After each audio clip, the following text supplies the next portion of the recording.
वरहमतुल्लाहि वबरकातुहू। Surya Urdu primary school Nagarjuna नगर नांदेड़ के online तालीम सेशन में आप तमाम तुलबा व तालिबात का इस्तकबाल है। अव्वल जमात के प्यारे बच्चों, आज हम अपनी उर्दू की किताब से नज़म चिड़ियों की गिनती ये पढ़ेंगे।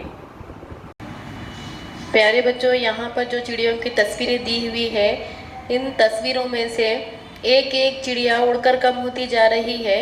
तो इस तरह से ये इबारती गिनती इस नज़म में दी हुई है। देखिए, नज़म का नाम है चिड़ियों की गिनती। सुनो और दोहराओ।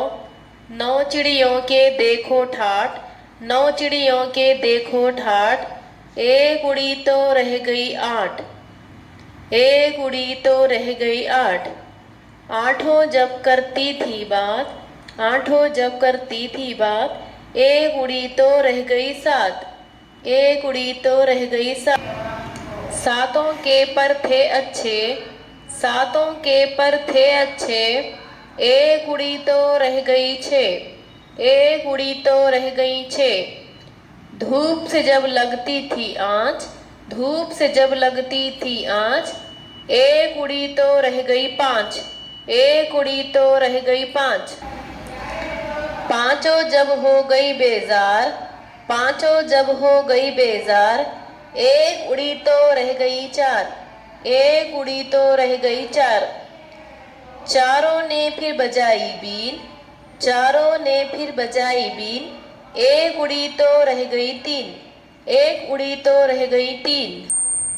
तीनों बोली कुछ सोचो, तीनों बोली कुछ सोचो, एक उड़ी तो रह गई 2, एक उड़ी तो रह गई 2। दोनों ही थी अच्छी नेक, दोनों ही थी अच्छी नेक, एक उड़ी तो रह गई 1, एक उड़ी तो रह गई 1। एक जो थी उड़ गई कहीं, एक जो थी उड़ गई कहीं, देखो अब कोई भी नहीं, देखो अब कोई भी नहीं। प्यारे बच्चों, इस नज़म को बार बार सुनिए, याद कीजिए और हमारे इस वीडियो को ज़्यादा से ज़्यादा देखें, लाइक करें, शेयर करें और सब्सक्राइब करें। अगली वीडियो में फिर मिलेंगे। अल्लाह हाफिज़।